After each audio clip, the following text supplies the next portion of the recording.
Hello and welcome. You're watching DD India. I'm Gautam Roy. India has seen rapid economic growth and development since 2014. Much of it is owed to its hard-working multitudes and their aspirational drive, which is matched by the Indian government. The hunger for progress has brought forth bold steps and reforms which have delivered results. Let's tell you how India has reimagined reforms.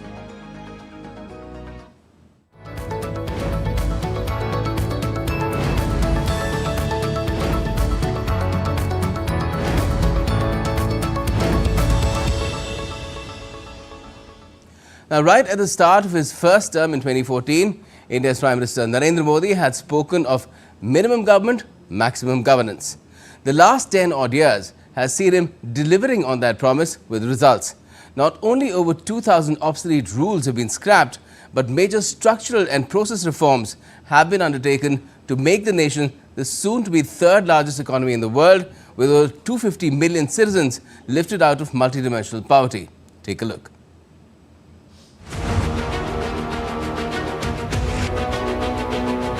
Over the past decade, India has undergone a governance revolution under the leadership of Prime Minister Narendra Modi, originating from the credo of reform, perform and transform. These process reforms have reshaped public administration, making it more efficient, transparent and citizen-centric. Game-changing reforms have been undertaken since 2014, which have streamlined processes, reduced waste, and empowered millions. Direct benefit transfer, eliminating leakages. With the PM Jan Dhan Yojana, over 540 million bank accounts were opened, linked to Aadhaar's unique digital identity, and integrated with the direct benefit transfer system. This ensured that government subsidies reached the rightful beneficiaries, saving India a whopping $39 billion. PM Gati Shakti, bringing all stakeholders together. It provides integrated, multimodal connectivity to various economic zones across India, reducing logistical costs. India has been able to construct upwards of 40 kilometers a day of national highways, over 100 kilometers a day of rural roads at record speed. LED revolution, Ujala. Over 4 billion LED bulbs have been distributed, cutting energy costs, reducing carbon emissions, and saving $2.2 billion annually. Mission Karma Yogi, future ready and citizen-centric bureaucracy. It enhances attitude, skills, and knowledge of government employees. Over 6.2 million civil servants have completed more than 20 million courses on the Karam Yogi portal. 89% have reported personal growth. Government e-marketplace, GEM, empowering small businesses. With 2.25 million sellers, GEM has facilitated transactions worth $139.9 billion, making procurement transparent and efficient. Pragati, ensuring delays are made redundant. It's a multi-modal platform integrating video conferencing, drone feeds and data management for real-time governance and project oversight. ENAM, transforming agricultural markets. A pan-India electronic trading portal which integrates agricultural produce markets, streamlines procedures, reduces information asymmetry, and enables real-time price discovery based on demand and supply. Over 17.88 million farmers have registered on the portal. Neem-coated urea. In 2015, government introduced 100% neem coating on all subsidized agricultural grade urea in the country.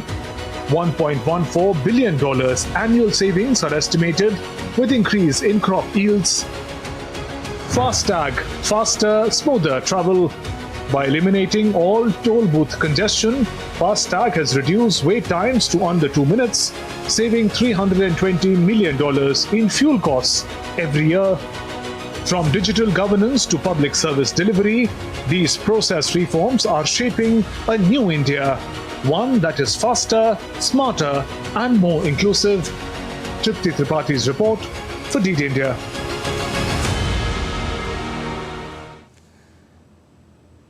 Now, the report that we put together for you in no way has a comprehensive list of all the process reforms that have been carried out over the last 10 odd years. But let's talk about what kind of a difference have they made. We have with us Prasenjit K. Basu and Professor V. K. Malhotra. Both are senior economists. So let me come to you, Professor Basu, first. And just tell me, do you think with the kind of process reforms that India has brought out in the last 10 odd years, do you think it makes it a fit case? Does it make India a fit case to kind of showcase what all can process reforms achieve, as opposed to, well, structural reforms are also very significant, but even process reforms can make a huge difference?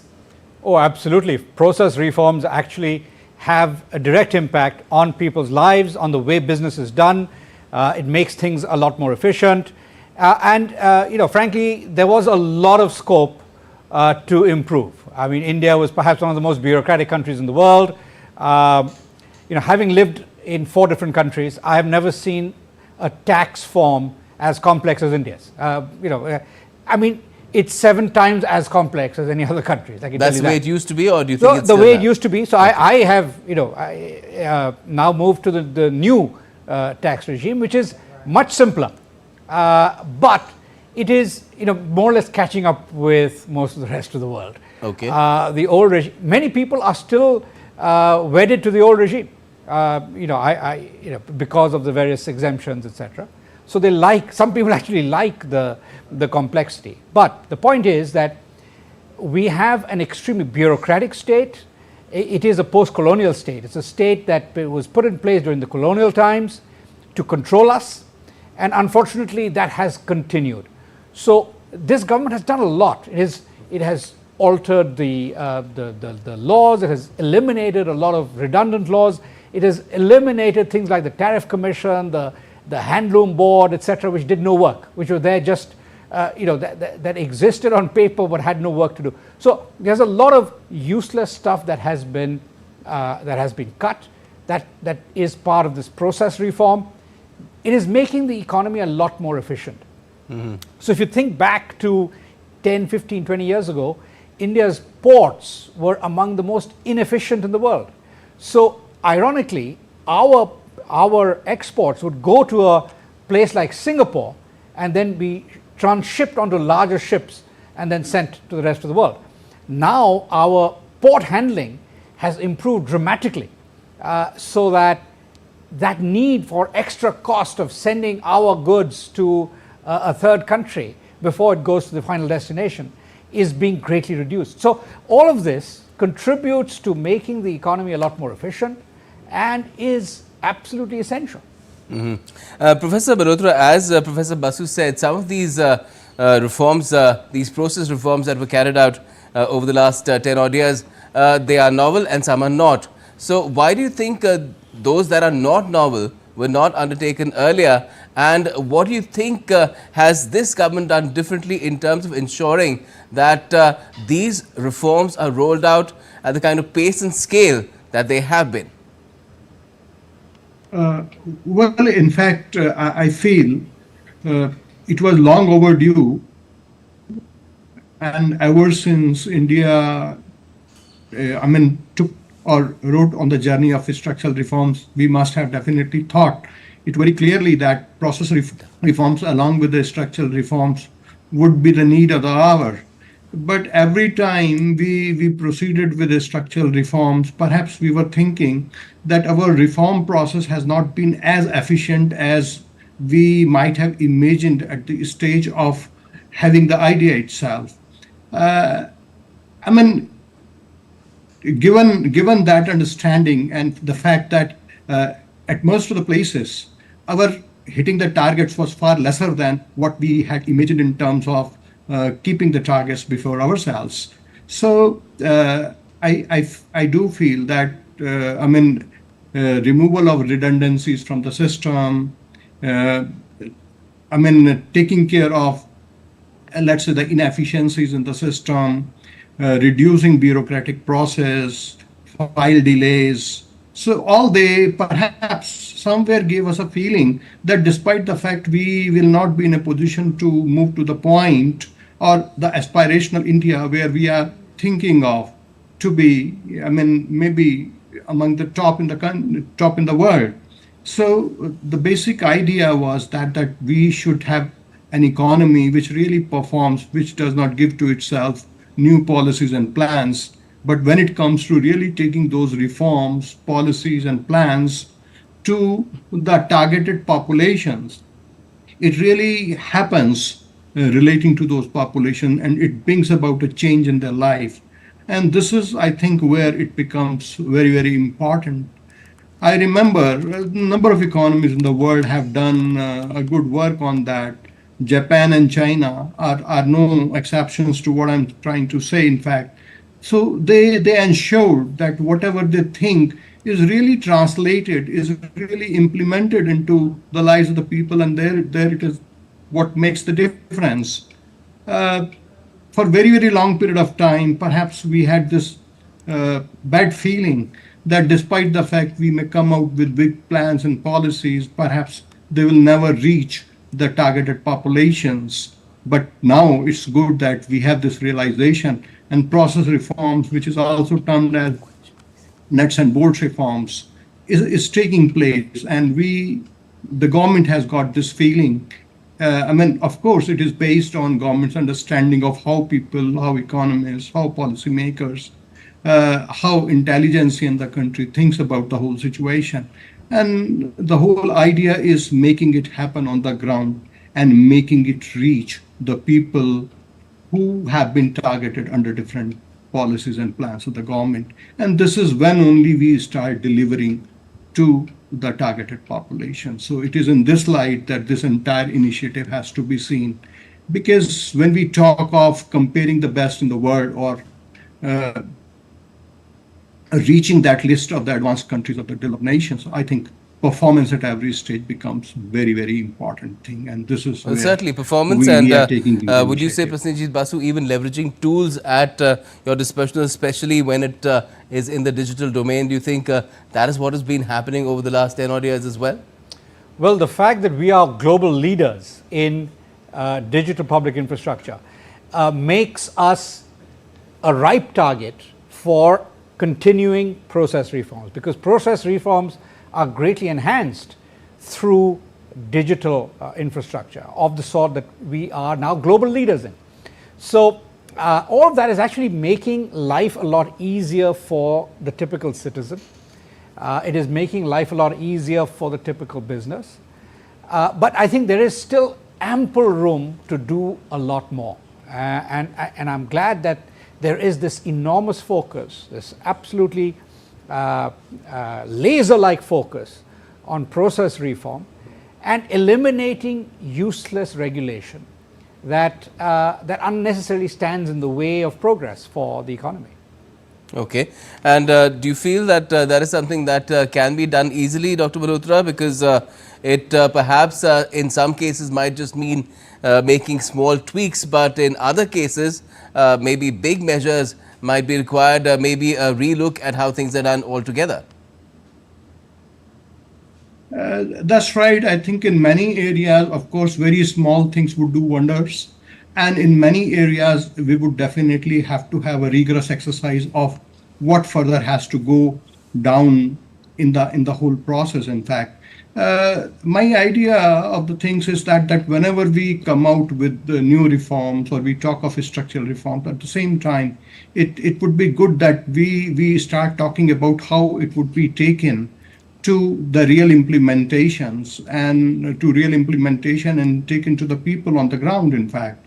So there are a number of areas. I think every department of the government would perhaps need a group of people who constantly work on all these aspects, that what is working and what is not working, and against the targets, what is making us fail, in fact, in certain respects, and what quick measures could be done. I know when strict monitoring of files and decision-making processes is done, many things would definitely start happening along with what has already started to happen. Of course, sky is the limit, in fact, in all these matters, and our aspirations, ever since we have started talk in terms of India becoming a developed nation, our aspirations have definitely become much more than where we stand right now. But definitely, we are doing it wonderfully well. A great degree of sensitization, especially in the public offices, would be still more required. And I think they need to be trained and made aware of, especially technology training will be very, very important in key offices of the government. Right, Professor Malhotra. We'll carry this further, but let me just tell our viewers also that the kind of changes and reforms that India has brought in has been noticed not just within the country but even outside. Both Prime Minister Narendra Modi's leadership and process reforms undertaken by his government have come in for high praise from world leaders, institutions and experts alike. At least 20 nations have also conferred their high civilian award upon the Indian leader. Take a look.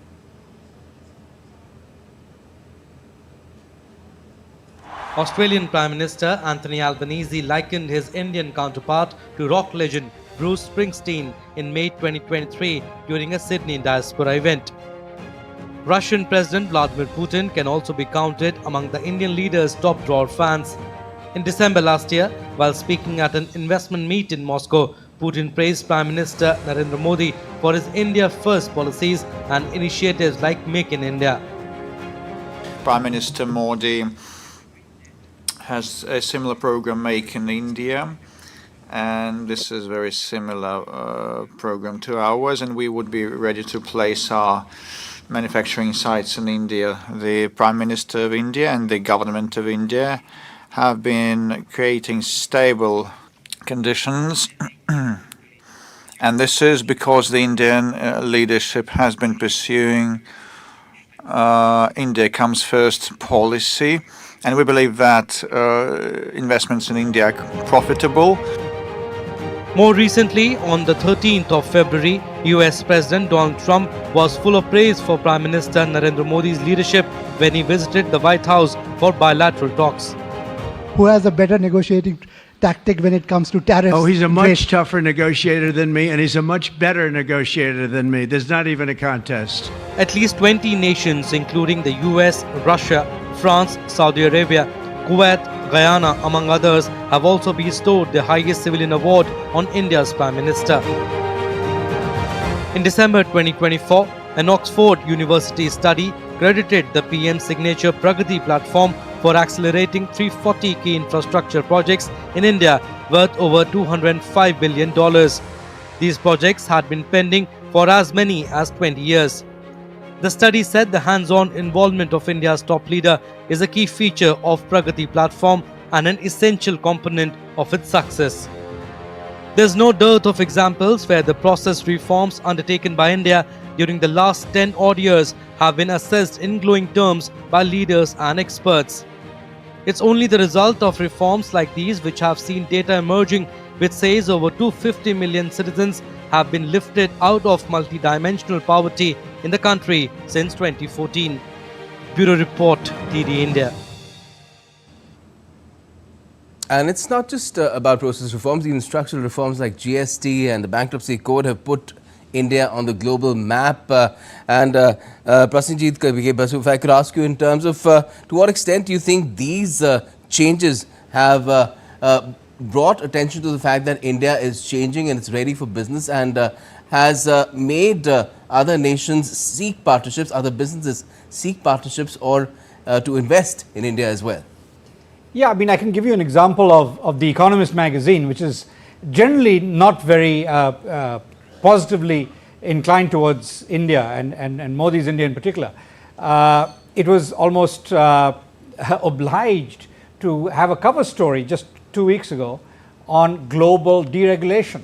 And it basically cited Modi's India as a paragon of deregulation, doing things a lot earlier than anybody else. So more recent converts to that theme are Milei of Argentina and Trump of the United States. So the three who were cited as leading this deregulatory trend around the world were, included Prime Minister Modi in particular, because the Modi government has actually led the way in undertaking process reforms long before the rest of the world caught on to this habit. And so you're right in citing the new IBC, the bankruptcy code, the GST, and all of that. Those are in some sense structural reforms of the microeconomy. But now process reforms basically deal with the nuts and bolts of the microeconomy, finding areas where there are useless regulations that can be removed, finding useless agencies that have no real role that can be shut down. All of that contributes to reducing costs overall, not only for the government, but for those who deal with government. Yes, but yet, despite all this, Professor Malhotra, there are comparisons that are made. For example, India is compared with other emerging economies in terms of how things are progressing on the reforms front. There has been a talk of China +1 for a long time, but again, it's being said that India perhaps needs to do more, go further down the road of reforms, structural as well as process reforms.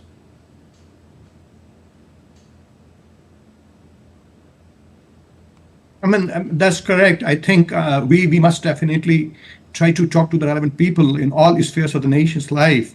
And that would definitely give us not only the questions, but answers to those questions. If we really want to grow the way China has definitely grown over the last 30 to 40 years, I think we definitely need to understand ourselves, and our structural and process reforms need to go hand in hand.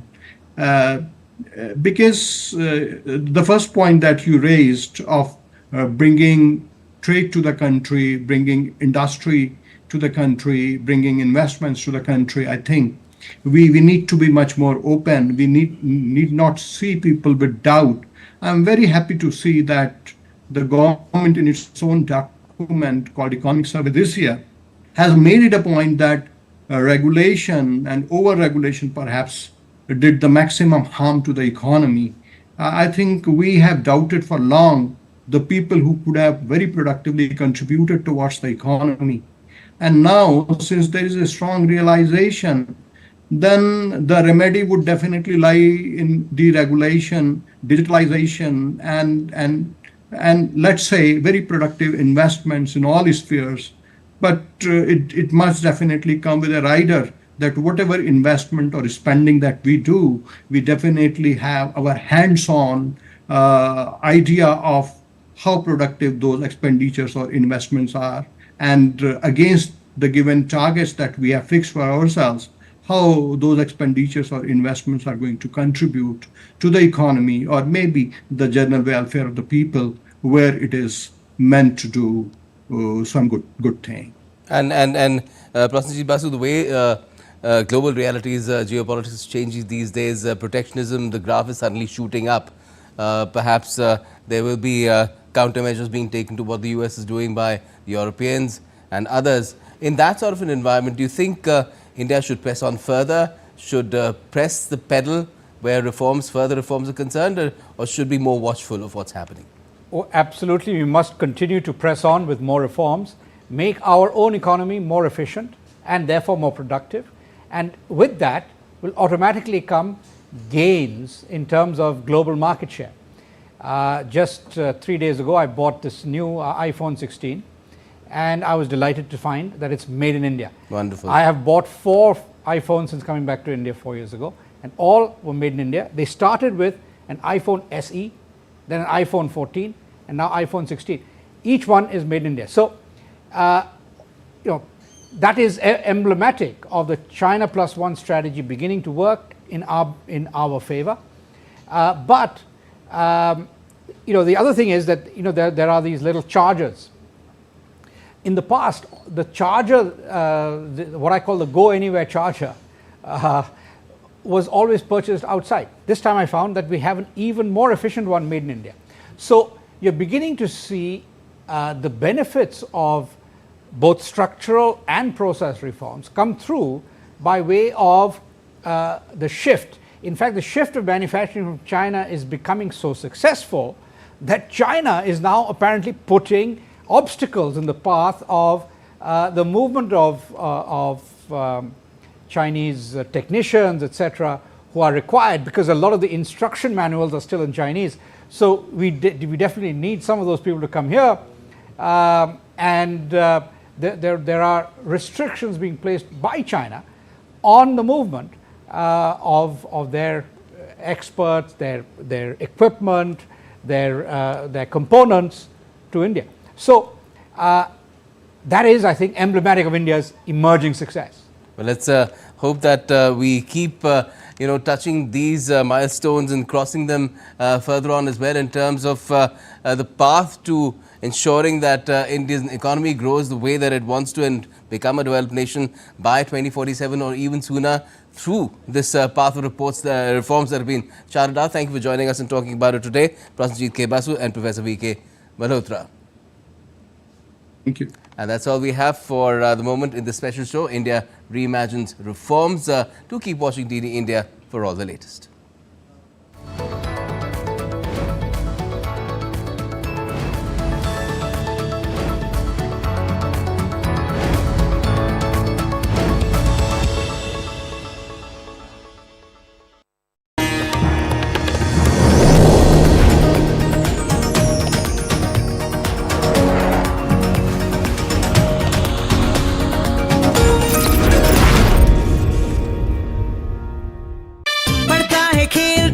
झूलता उछलता है, दौड़ता कभी कभी दौड़ कराता है, आगे आगे बढ़ता है इंडिया, अमूल दूध पीता है India.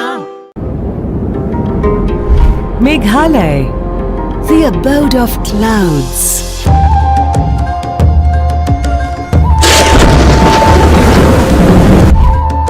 A land so enchanting. It makes time stand still. With a distinctive and ethnic culture. And vibrant tribal folklore.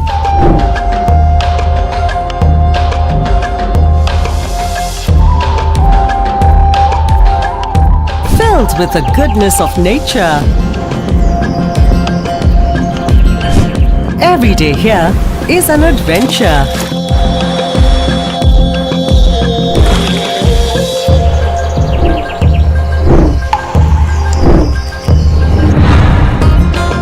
Home to music, passion, and to hopes and ambitions.